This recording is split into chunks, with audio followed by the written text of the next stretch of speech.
Je pense que chaque guerre est précédée de grands médias mensonges et il faut, je pense, qui dans cette salle peut prétendre savoir tout ce qui se passe maintenant en Libye et avoir les preuves de tout ce qu'on nous a avancé.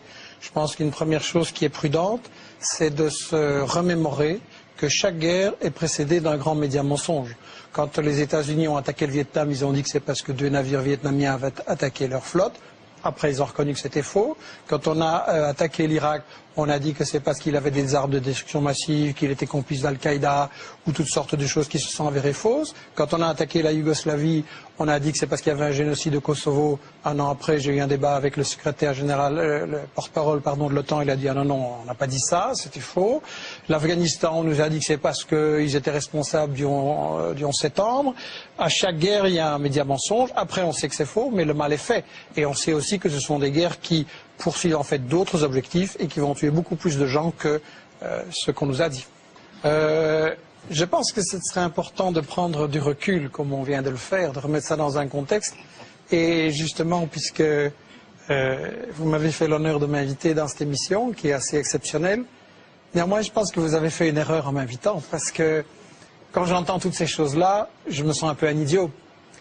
Ça fait déjà 10 fois qu'on m'explique la différence entre un bon arabe et un mauvais arabe, et je dois être idiot parce que j'ai toujours pas compris. Quel est le critère pour l'Europe, pour les États-Unis, pour distinguer le bon arabe et le mauvais arabe? Si on songe naïvement, par exemple, c'est là où on organise des élections. Alors dans le monde arabe, il n'y en a pas beaucoup, effectivement, mais il y en a eu une, c'était en Palestine. Et qu'est-ce qu'on a fait? Le Hamas a eu 56%. Le cher président palestinien non élu ou pas réélu, qui est l'ami de l'Europe et des États-Unis, qu'est-ce qu'il a fait? Il a destitué le Premier ministre qui avait 56% et il a nommé un type qui en avait 2%. Alors là, on se dit, bon, ça c'est un mauvais arabe, il n'applique pas, il ne respecte pas les élections. Non, c'est lui le bon arabe, et ceux qu'on a bombardés, c'est les Palestiniens parce qu'ils avaient mal voté. Alors on peut essayer de trouver un autre critère, on peut dire par exemple, c'est la question des femmes. Et là, on peut dire, oui, le Hamas sur la question des femmes, pas excellent. Mais je me souviens, pour avoir été en Irak, justement, pour voir les conséquences sur la population civile des bombes que votre camp avait lancées. Je me souviens qu'en Irak, il y avait peut-être beaucoup de choses qui n'allaient pas, mais il y avait une éducation et des soins de santé formidables. Et j'ai vu des femmes dans des ministères qui commandaient à des hommes et tout le monde trouvait ça normal. Comparé maintenant, donc, je me suis dit, ça c'est des bons Arabes. Non. Les Irakiens, vous vous souvenez, Madeleine Albright disait, est-ce que ça vaut la peine que 500 000 enfants irakiens soient morts à cause du blocus et de l'embargo appliqué par les gens que vous admirez, les États-Unis, la France, etc. Et elle a répondu oui. Donc les Irakiens qui avaient émancipé la femme, ce n'étaient pas les bons Arabes. Les bons Arabes, c'est par exemple l'Arabie Saoudite, où il est interdit à une femme d'aller, de faire des études, de voyager, d'aller à l'hôpital sans son mari, etc. Eh bien, je voudrais, mais je ne vais pas vous interrompre, mais je voudrais continuer ce point pour montrer qu'on est complètement dans l'hypocrisie et dans le 2 poids et 2 mesures. Si vous prenez un autre critère, par exemple le terrorisme, en principe, un bon arabe, ça va être quelqu'un qui ne fait pas d'attentat. Pas de chance, il y a un certain Ben Laden qui a fait des attentats contre un gouvernement en Afghanistan sur lesquels on pouvait dire des choses, mais qui avait émancipé les femmes. Et là, on a, Ben Laden, mauvais arabe. Alors, non. Le gouvernement dont vous parlez, celui de Najibullah, qui était soutenu par les soviétiques. Exactement, dans les années 80 en Afghanistan. Et donc, on va dire Ben Laden, il fait des attentats, c'est un mauvais arabe. Ah non, il est aidé, financé par M. Carter, Brzezinski, etc. À l'époque. Donc, on dit Ben Laden, mauvais arabe. Bon arabe, puisqu'il fait des attentats financés par les États-Unis. Malheureusement, après, il fait les mêmes attentats contre les États-Unis. Et donc, le bon arabe devient un mauvais arabe. Si on prend maintenant la question actuelle, la question de la violence et de la répression, on nous dit Kadhafi a tiré sur les civils. On attend les preuves, on nous dit il y a 6 000 morts, puis c'est 2 000, puis c'est 200, puis etc. Je pense qu'il est impossible dans ce genre de situation. Les gens qui disent qu'ils ont un chiffre précis, c'est pour moi des charlatans. Mais de toute façon, il y a toute une série de satellites qui ont indiqué que ce n'était pas prouvé. Je pense on ne les voit pas à la télévision, ça c'est sûr. Voilà, et on n'a pas ces choses, donc on le répète, on passe en boucle. Il faut se souvenir qu'il y a eu des médias mensonges avant. Il faut quand même se souvenir qu'avec Google maintenant, si je veux voir dans votre jardin la couleur de vos chaussures, je peux. Et les États-Unis ne seraient pas capables de nous montrer les massacres de 6 000 personnes qui ont eu lieu. Michel Colomb, vous savez bien que quand vous regardez sur Google dans mon jardin, c'est il y a 6 mois que vous voyez mon jardin. Non, c'est il y a 1 heure. Non, ça a changé alors. Ouais, ça a changé. J'ai regardé récemment mon jardin, c'était il y Gaddafi. Juste un point pour conclure ce raisonnement par rapport justement à ça. Admettons même que Kadhafi ait fait des choses. C'est certainement pas un tendre et c'est pas mon modèle de dirigeant pour un pays du tiers-monde.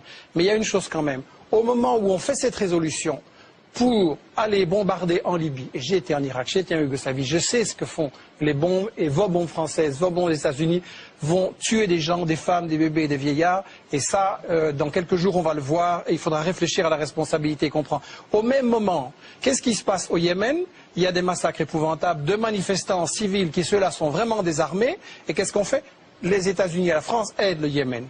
Il se passe au Bahreïn des choses épouvantables où on tire directement sur des manifestants désarmés. Et qu'est-ce qui se passe? Ce sont les États-Unis qui l'ont organisé en envoyant 2000 Saoudiens pour aller tirer sur les manifestants désarmés. Alors je m'excuse, si on veut changer de régime, si on veut mettre fin à certaines dictatures, eh bien je peux fournir à M. Sarkozy et à Obama l'adresse où se trouve le roi Fahd et ils n'ont qu'à commencer par celui-là. Seulement, évidemment, celui-là, c'est leur ami, il leur dit merci. Et le bon arabe, finalement, dans toute cette définition, c'est l'arabe qui est à genoux, qui donne son pétrole aux États-Unis. Et celui-là, il pourra traiter les femmes en esclaves, commettre des tortures, du terrorisme. Celui-là, on lui fera rien parce qu'il dira toujours merci aux États-Unis et à M. Sarkozy.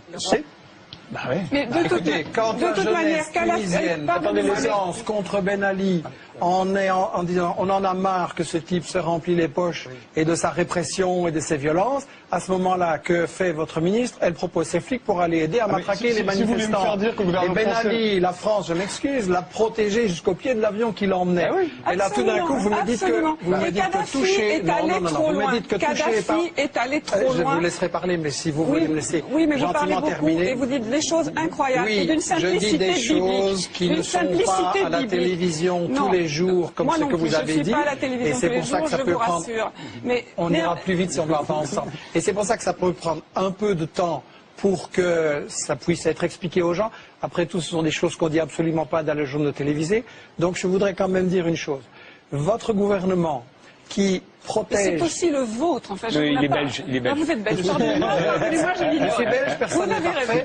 Et si on veut aller au fond des choses...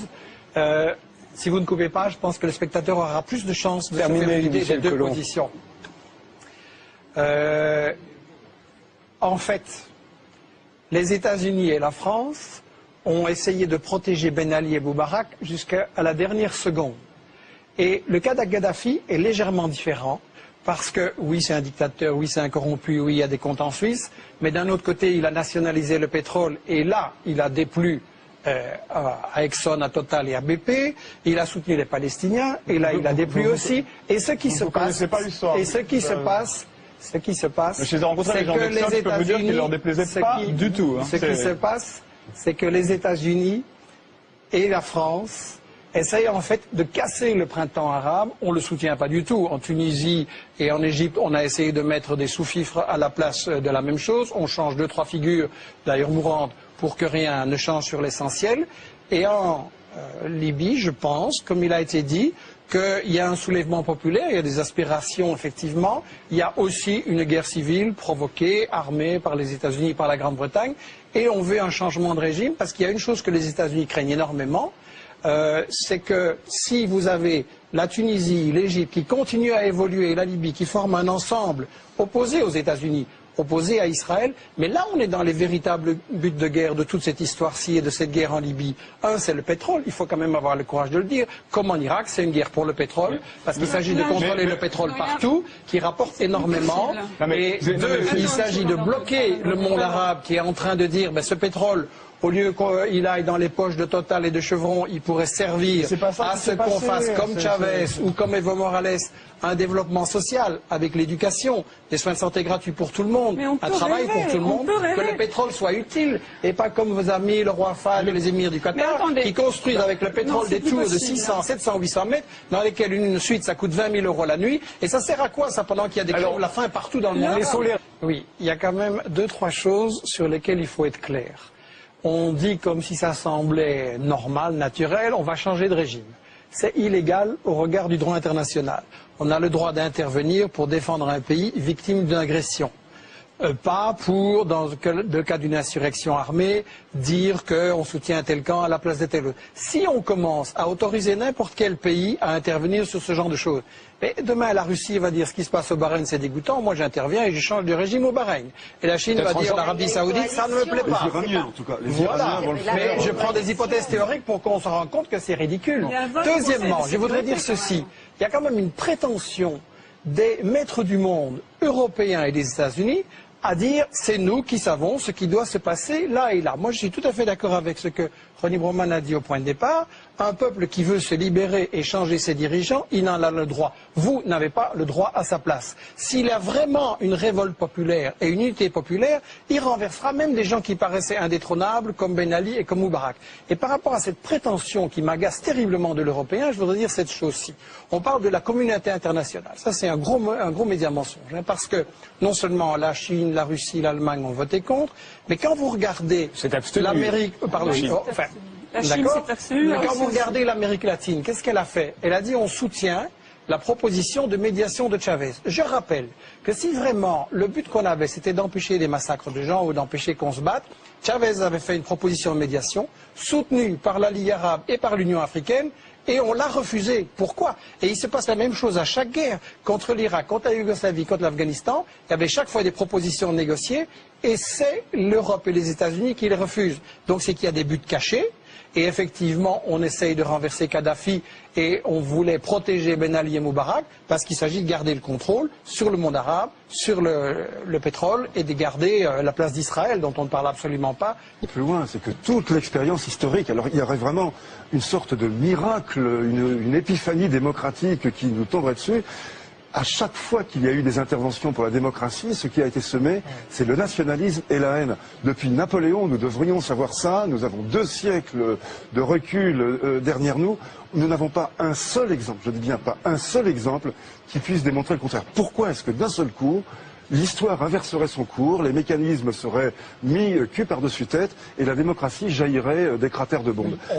Je pense que les gens qui nous regardent et qui essayent de se dire qu'est-ce qu'il faut faire, est-ce qu'il faut intervenir par rapport à ces situations, peuvent se dire 2 choses. La première, c'est que chaque guerre précédente